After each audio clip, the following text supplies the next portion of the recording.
Good morning, SA wine lovers, and welcome to the Save SA Wine live stream. We're a bit late this morning. We've had a few technical glitches.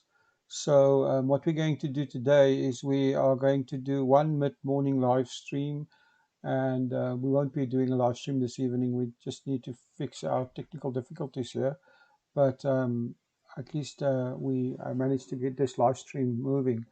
So in the picture here, you've got a wonderful picture of the Helderberg.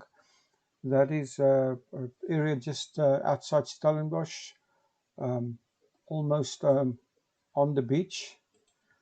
Well, not quite on the beach, about 5 kilometers, 4 kilometers away from the beach and the shores of False Bay. And this is our featured producer of the day. This is a place called Metze Wines. Metze Wines is a family winery, and they focus on Shiraz and Chenin Blanc. But I don't want to give everything away. You guys can go read more about Metze Wines on metzewines.com. And 60, we are featuring one South African producer every day for the next 60 days. Started on the 30th of August and ends on the 28th of October. And we've got posts on Instagram, on Facebook, and on our website. You can go read more about this on www.savesawine.co.za. You can also get a producer calendar to show you which producers are going to be featured on which days. That is www.savesawine.co.za/60 in 60. And then on Instagram, please follow us, instagram.com/savesawine.co.za. Please leave a comment. Please go check out Metze Wines. If you can, please buy their wine, support them as much as you can. And if you have anything that you want to share that please with your family and friends. The more people share these posts, the better. And it will please use the hashtags hashtag 1660, hashtag Save SA Wine, and hashtag Drink South African. Like I said, this is important that we still uh, support our wineries and our wine producers. And now I think the next thing that's important is really that we visit the Winelands. The Winelands are having a major problem this year in that it looks like we are not going to have any overseas tourists very soon. We might go to level 1 of the lockdown regulations today. Not sure what that holds for us, but our problem is more than just South Africa opening the borders. I've written a whole article, I've made a video about this. It's called a COVID-19 warning, a wake-up call for the Winelands. And it's all about how COVID is spiking in Western Europe. The major countries that visit South Africa is the UK, Germany, the Netherlands, and the USA. And those countries doesn't look like anybody from them will be traveling to South Africa soon. The latest estimates from the tourism industry is that we might only have a normal season again next year, November, which means we're missing out a whole season in summer, which is going to be terrible for our wineries and for our wine and tourism business. So what we need to do is get people to the winelands, and we are embarking on a campaign to actually stimulate local tourism.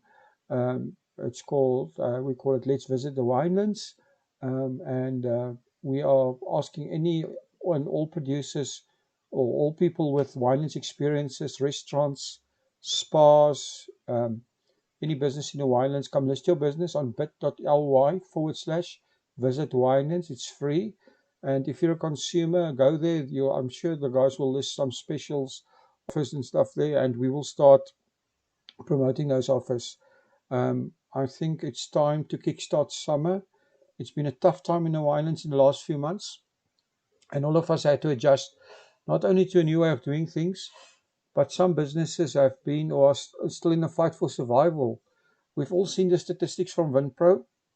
The uh, wine tourism industry has lost more than 2.5 billion rand in between March and June, and more than 18,000 jobs are on the line in the next year and a half. So, these are statistics we need to fight so that they don't get worse. We, from our side, we've been working on a few projects to promote the Winelands, including launching a podcast about the Winelands. This was launched in February, as well as the Save SA Wine group on Facebook, where we have 57,000. Thank you to each and every one of you. I want to appeal to every member in this group to go and just invite 2 more people, and we'll be at 100,000. Please go and do that today. Um, we are collaborating on it before, and we've also collaborated on the Cap Classic Day promotion, amongst other things, where we interviewed 6 of your top Cap Classic producers, and those podcasts are available on your website and our YouTube channel, etc. And they're very, very interesting. Um, we've now completed more than 60 interviews with wineries and other Winelands businesses, and our podcasts are published on Facebook, YouTube, Instagram TV, Google Podcast, Apple Podcast, and Spotify. As part of our podcasting program, we've also created more than 60 short explainer videos on businesses and activities in the Winelands. And I'm going to play an explainer video just now so that you guys can see what it is about. Our collaborative networks are now reaching more than 250,000 people every week, and we're also currently doing 2 promotional live streams daily. Well, if the technology allows us, but we're trying to do it every morning at 8:30 and evenings at 7 o'clock on weekdays, and at 9 o'clock and 7 o'clock on weekends. The summer season is on your doorstep, and it's now more important than ever for Winelands businesses to step up your promotional activities. And we are inviting ideas that you might have to contact us. Just message us. If you're listening to this on Facebook, if you're listening on Instagram, or send us an email at visitthewinelands@gmail.com. Another great way to get more exposure for your wine, your restaurant, your accommodation, your Winelands experience, or your Winelands business is to use one of your premium service offerings. We realize that times are tough, and to give a helping hand, we've decided to give away a 500 Rand credit to you as for summer. To claim your credit as a Winelands business, all you need to do is send us an email at visitthewinelands@gmail.com. We'll send you the free 500 Rand credit, and you will get business. You can redeem the credit on our Bit Media 24 marketplace, where you can use that 500 Rand for your promotional activities. So we're inviting again everyone to come and join us with us. Then just a quick thank you to our sponsor before we get to our featured podcast. Our sponsor for the day is the Fishwives Club. Thank you very much for sponsoring this live stream. And they are still having this can giveaway. If you haven't entered yet, you can win 24 of their fantastic cans. It's going to be launched in October, I've heard. And some lucky winner is going to win 24 of these cans off the first run. And it's to enter the giveaway, just go to Fishwives Club can giveaway.gr8.com. That's Fishwives Club can giveaway.gr8.com. It's free to enter. Then on to our featured podcast of the day. Our podcast is an interview I did with Charles Beck. Charles is the owner and the winemaker at Fairview Wine and Cheese, fantastic, iconic estate in Paarl. And Charles is probably one of the most, if not the most, awarded winemaker in South Africa. And his interview is very interesting. He's a great guy to listen to. He'll keep you riveted to your seat. So listen to Charles. And before I play the podcast, I'm going to quickly play the explainer video about Fairview, which is a short 1 to 2 minute video on Fairview and what they do there.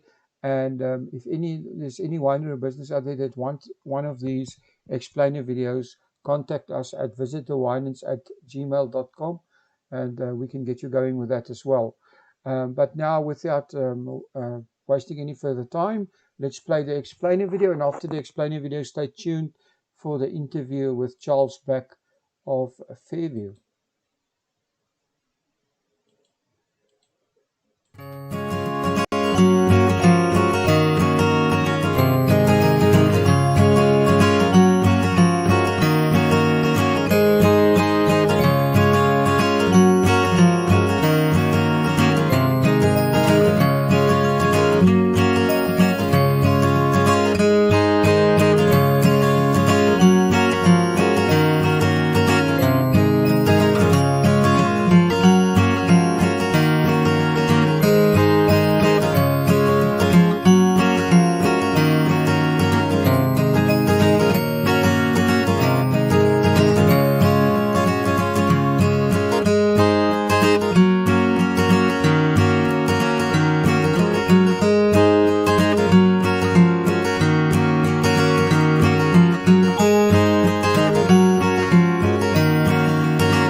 Welcome to About the Winelands. In this show, we will be chatting to leaders, influencers, wine producers, restaurants, and other role players. Tune in every Wednesday, Friday, and Sunday for your latest episodes. You will find us on YouTube, Facebook, Instagram TV, Spotify, Apple Podcast, and Google Podcast.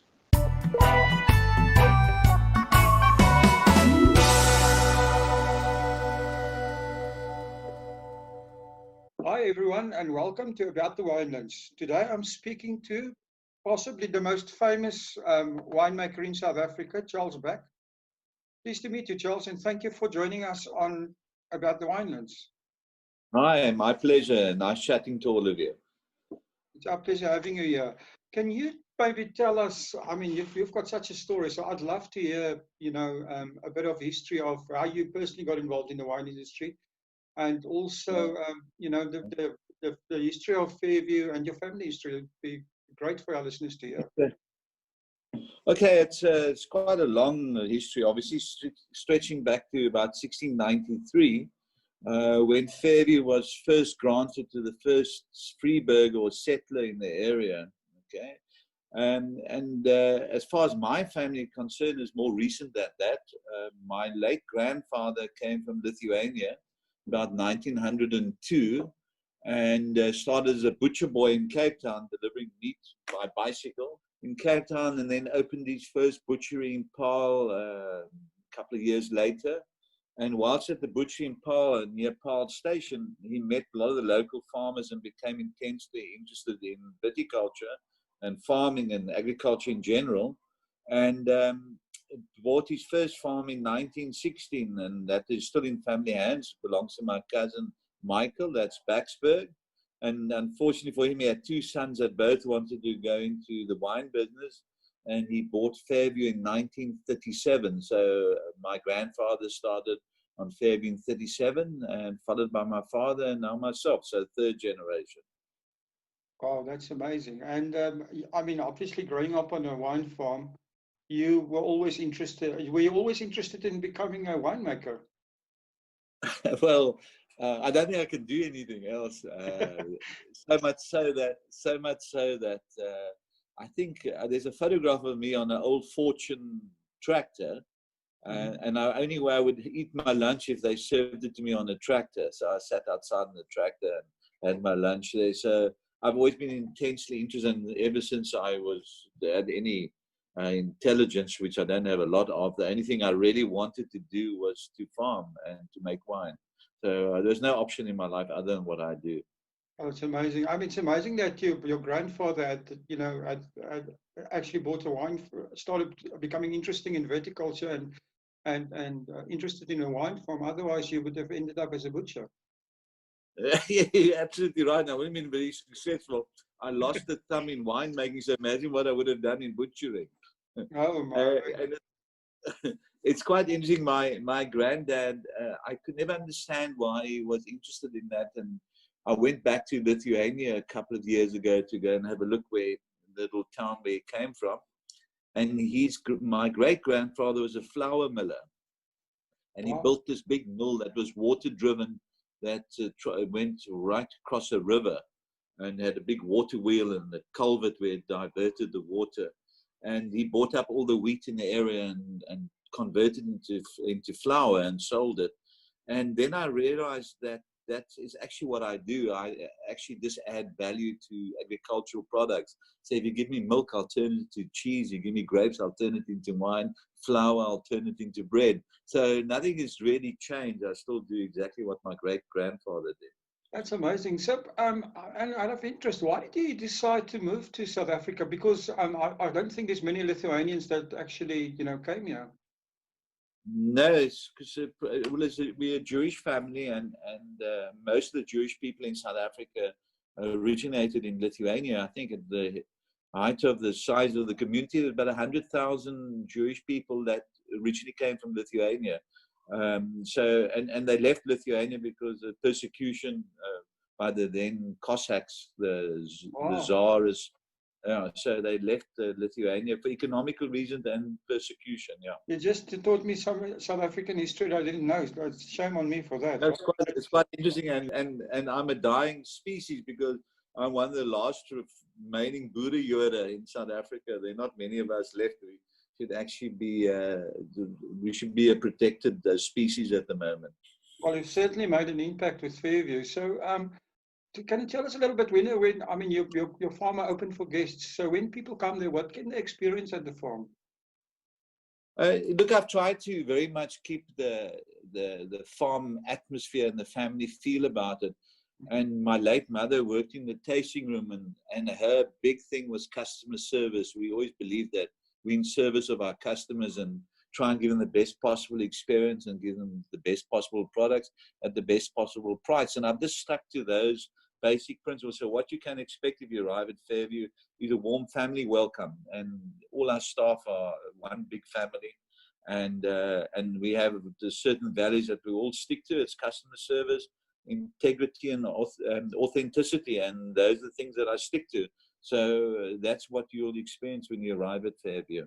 It's amazing. I mean, kids love it there, and especially tell us a little bit about the goat tower and where that came from.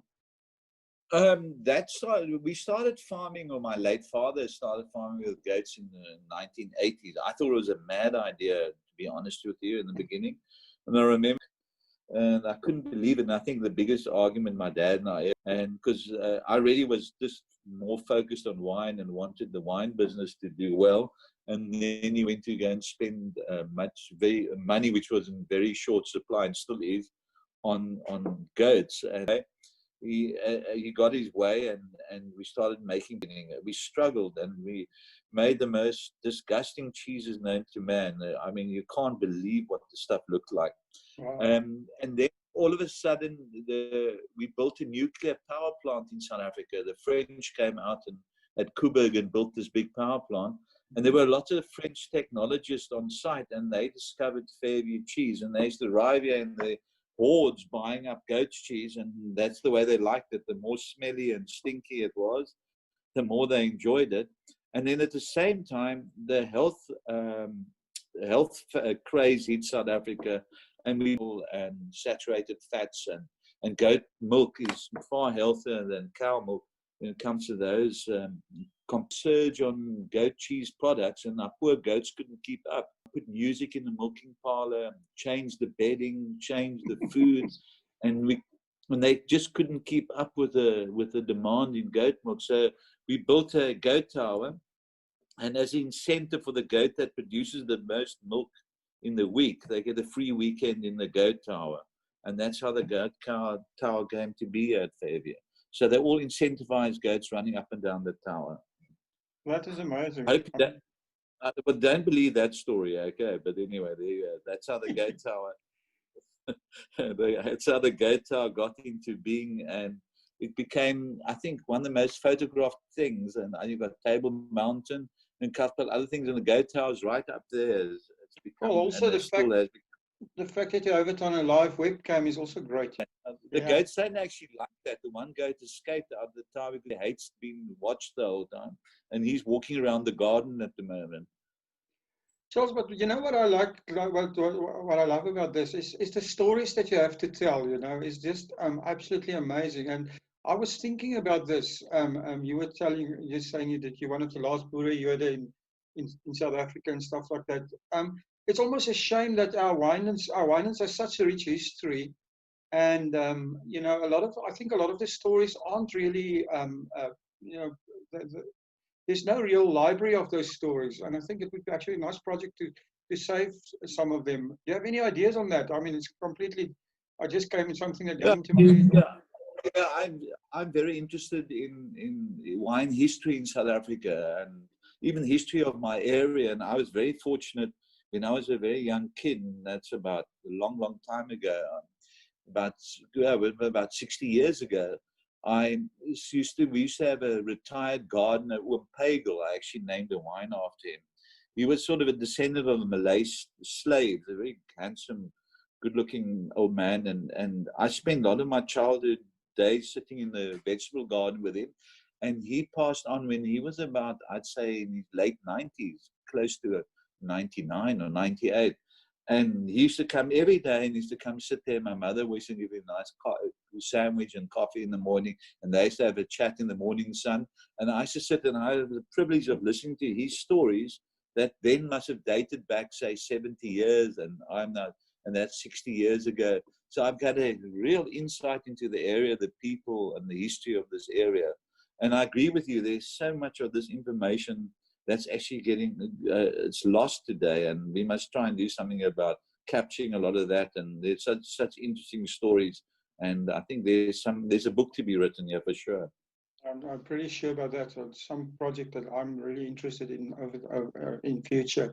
So, Charles, I mean, I'd love to hear more about your wines, and also, I mean, you're such an interesting person, and also, you know, you've won so many awards and stuff for your wines. Tell us a little bit about your wines, and also, more importantly, your winemaking philosophy, and how did you become so good at what you do? No, smoke and mirrors. I'm the weakest weakest link in a very strong chain. I've got amazing people around me, and it's a collective. I think what I did do differently, if anything, I worked on the premise what varieties are more suited to our climate than what we had.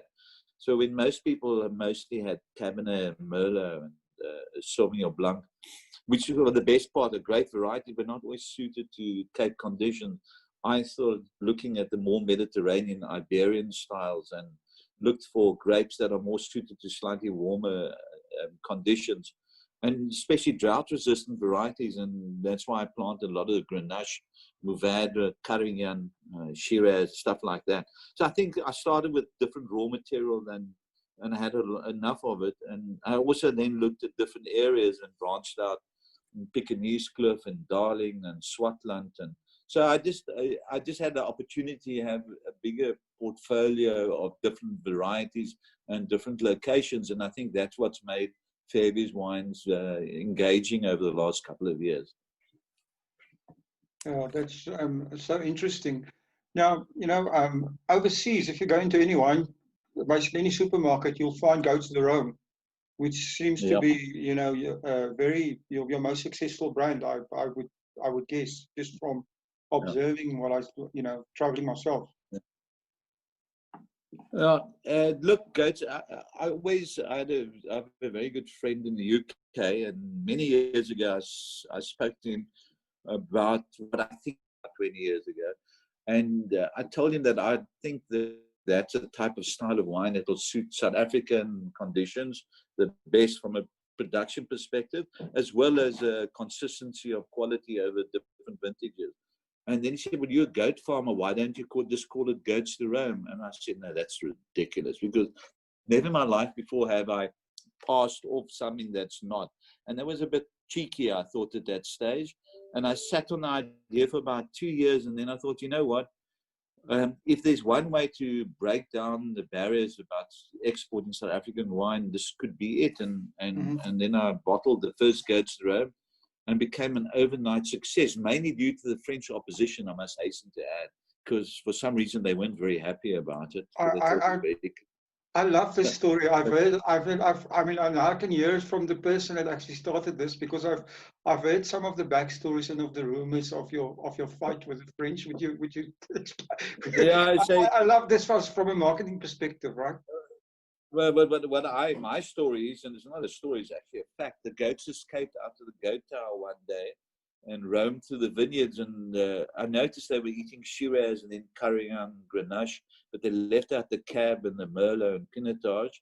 So I sent somebody with a clipboard, the laboratory assistant with a clipboard, and she took notes of what the goats ate, roughly in the percentage that they were consuming them in.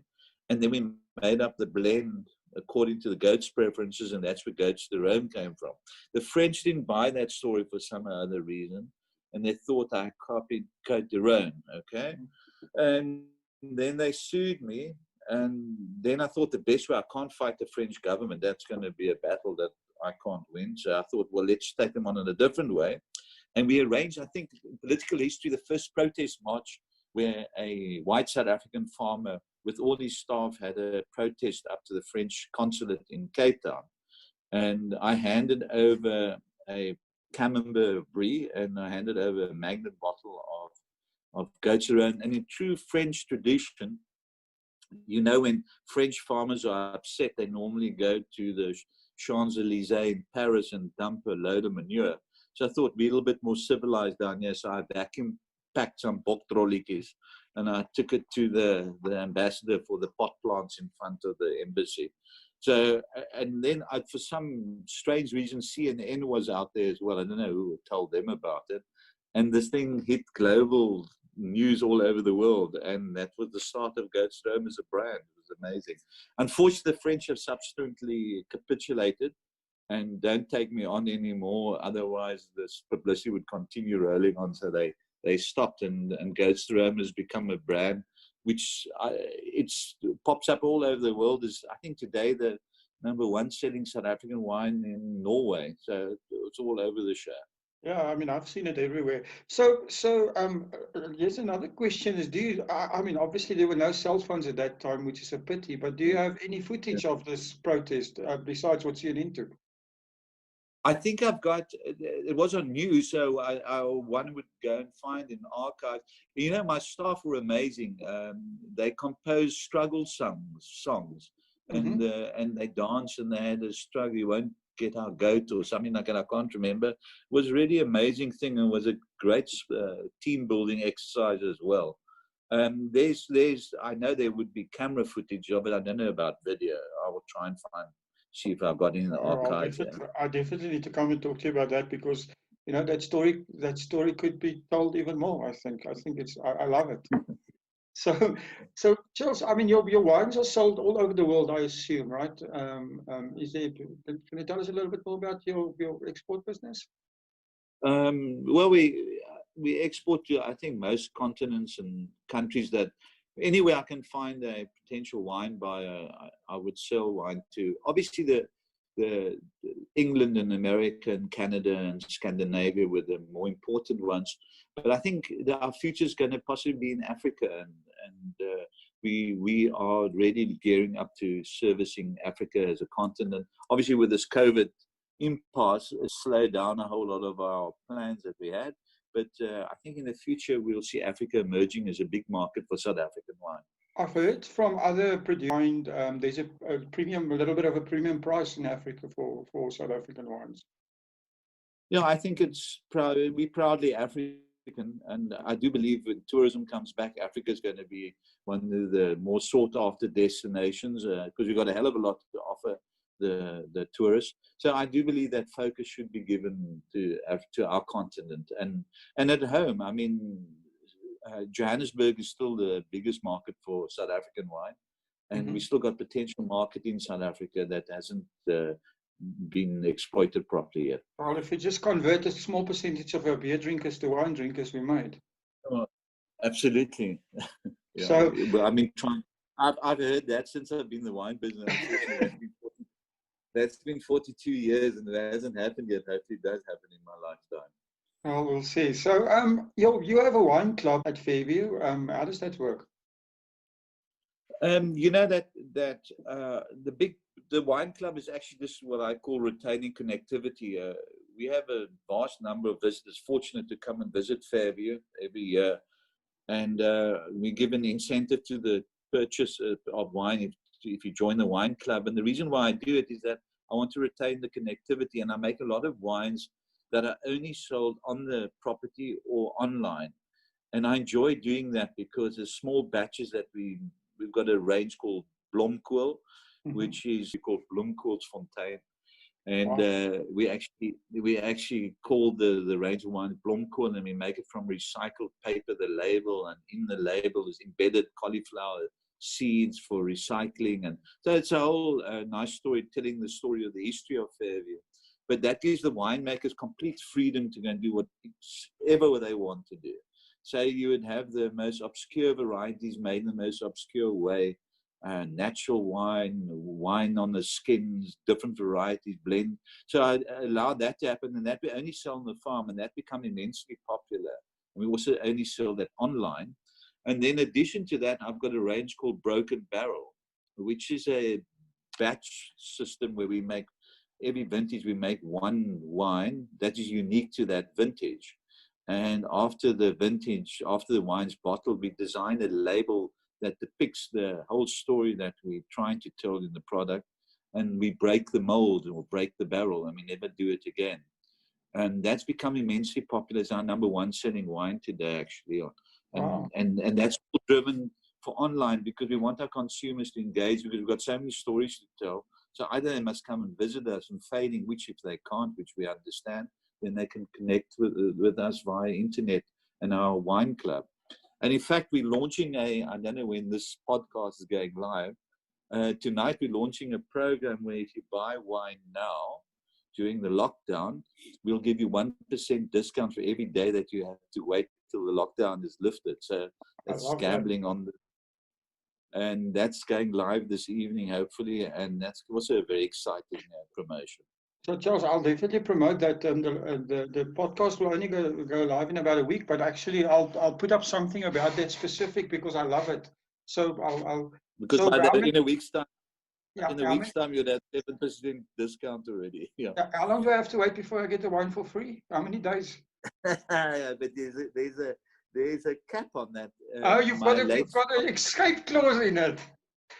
I'll tell you how the escape clause works. My late father had South Africa's first wine auction in 1974, which is now 46 years ago.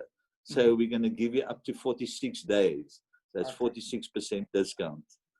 Oh, that's awesome. Hopefully for my sake, the lockdown is lifted a bit quicker. But just to protect the consumers, I put a minimum of 2 weeks. So we think I think you'll have 15% discount guaranteed. I stand corrected. I've just been corrected.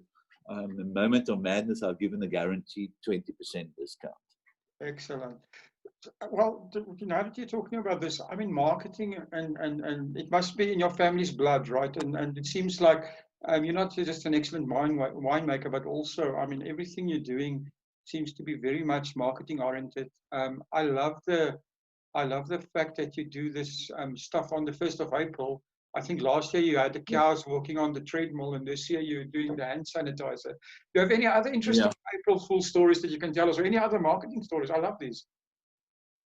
No, but marketing for me is not about my style or coming up with an engaging story that has some subliminal message in it. So my marketing is not really, one can't categorize it as true marketing. I've done a couple of things with I think the interesting one I did once. April Fool, I've done so many. I must actually do a little booklet of the April Fool things I've done. That would be great. One was I've got a little goat. I've got a little game camp I used to have at Fairview. There's some springbok roaming around it. And one day I said that the springbok ram escaped, and he met these beautiful little goats down there at the goat pen. And they obviously got together and had a bit of fun. And a couple of months later, goats gave birth to spring goats. And the problem with those spring goats was herding them, getting them into the milking part. They were very skittish, but amazingly, the milk was much lower in cholesterol and much healthier.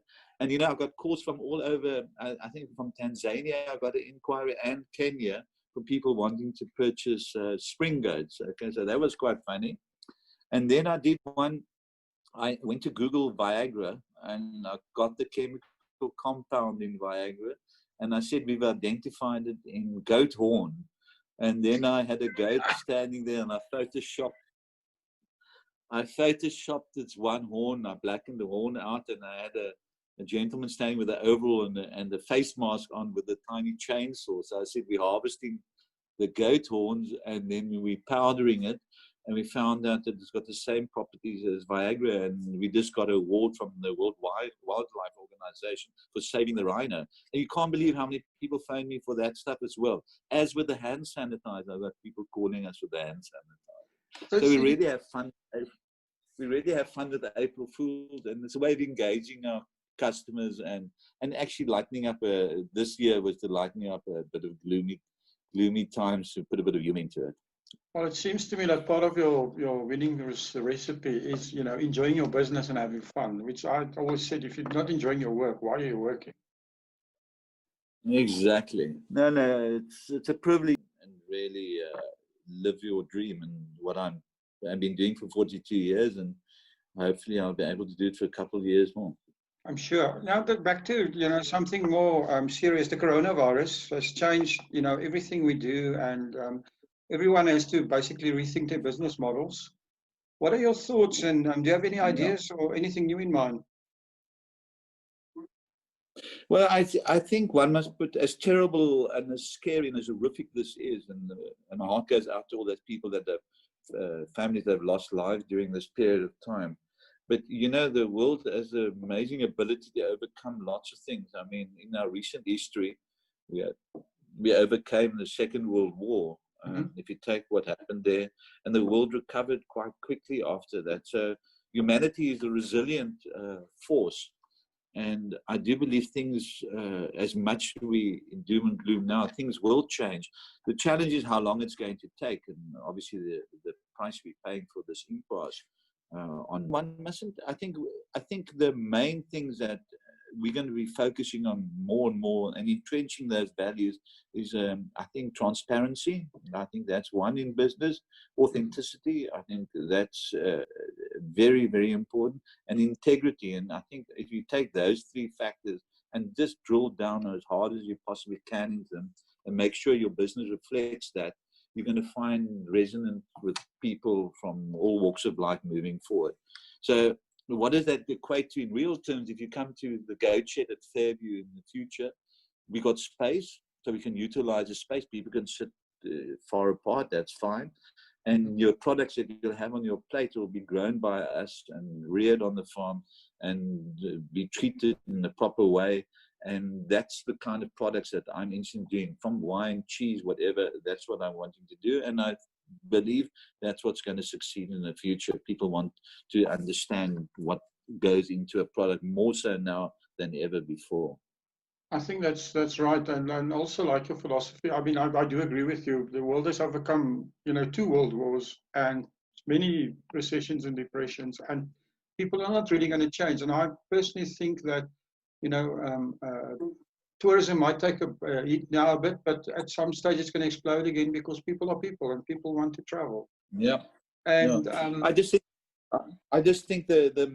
what I'm concerned about, the more vulnerable people, especially in South African society, we must. I think they're going to suffer the brunt of this, unfortunately, and they're the ones that least can afford to. So there has to be programs in place to make sure there's a safety net for all South Africans. I do agree with you with that. And I mean, I also saw that you guys are very much into all kinds of social responsibility projects and sustainability and stuff like that on your, on your farm and on your products. Is there anything you want to say specifically about that? It's things that I don't necessarily want to talk about on this platform, but it was great to see. I opened our kitchen at the Goat Shed, and during this time we've been able to run it as a soup kitchen. And I don't know how many thousand meals we've served already, but we really try our best on that front. And it's very easy to do it. It sounds like it's a big commitment. It's actually so simple because we have so much bones coming out of our butchery and we can boil them up and make a nice broth, and then using more protein and potatoes that people donate to us. And then you can make a wholesome, hearty meal for somebody. So it's easy things to do. So that's easy. But the more difficult things are that Fairview, all my vineyards I own. We're different to most other wineries where we own most of our own vineyards rather than buying grapes. And all the grapes are produced are fair trade accredited, which is quite a difficult standard to get to. And that just guarantees the consumer that he or she will know that everything that we've done has been socially correct and done in the correct fashion, right through our human resources, the whole lot. So I think that's important. The second thing that I think is equally important is looking after environment. And we're just in throes of converting our whole Spicewood wine farm, not the destination, the farm in the Swartland to organic. I think our first organic wines will come out next year. So we're in the third year of conversion. And then we also embarked upon a very interesting project of natural winemaking at Spicewood, where we imported these clay pots called queveries from Georgia, former part of Russia, where we make natural wines in. And we launched our first products, I think last vintage it's under the label Spicewood Obscura. And we imported 10 clay pots last year, another 10. So you've got about 20 pots, roughly making up 20,000 liters of natural winemaking that we'll be doing yearly now from organically grown grapes. And I think very much that's a way in the future we must probably convert Fairview this after we finish Spicewood, and I think that's the way to go. Oh, that's awesome. Just wow. This is, I mean, you're busy with so many things, but my question for you now is, what is the most important thing that you've learned from your wine journey? Don't underestimate your consumer. I think that's number one. Respect your consumer and value. And for me, I always look at it. If you go travel overseas, which is not going to happen in our area again, if you go and sell wine, you've got your couple of samples of wine in your suitcase, and you're going, flying, getting into cabs, getting into Ubers, driving, getting to a restaurant to make an appointment with a sommelier. He doesn't show up. Another person shows up. You look at all the trouble attached to doing that and the cost. And then you look at, I sit at Fairview and I see all these thousands of visitors taking the trouble to come and visit us. And the number one thing is you must respect them because I'm grateful that they're taking the trouble to visit your estate. I think that's a very important lesson. That is such important business advice. I think, anyone listening to this should take that to heart. So Charles, my final question for you is to give us your very own wine quote or your favorite wine quote. Oh dear, that's very difficult. I don't expect that one, but I can tell you very much in my life. I would say a day without wine is like a day without sunshine. How's that? I love that one. It's been a pleasure talking to you. If people want to get hold of you guys and want to come, how do they get hold of you? I don't know how to get hold of you. You can. I think the best is go to Fairview website. We're on there. If anybody can contact me personally through the website at info@Fairview. If people want to get hold of me, it's very easy. Just phone Fairview. It's 021-863-2450. I'm available anytime to any customer, any query, any help I can do. I'm around. Sure. I'm on the farm. I haven't changed my lifestyle. I've been under lockdown for years. It doesn't change. I'm always here. So Charles, that's amazing how accessible you are, right? And I remember back in when I was at university in the 80s, we did a study on Nordstrom, the department store in America, the one that I think it started in Chicago. And the guy that ran it, Bruce Nordstrom, was always available on his phone. Yeah. And I think, that's lost. So many business people have lost the fact, Yeah. most businesses, if you try to get a hold of the owner, yeah, I mean, it's almost impossible. And here you are saying that, and comes back to what you're saying, your respect for the consumer. So I really appreciate that. And the time that you've spent with talking to us, it's great. Thank you. My pleasure. And good luck to all your visitors. Stay strong. Things will come right. Thank you for supporting our show. If you would like to get more exposure for your business, please have a look at our sponsorship options. Thanks again for supporting About the Winelands. Please follow us on YouTube and on our social media channels. All details and links are in the description.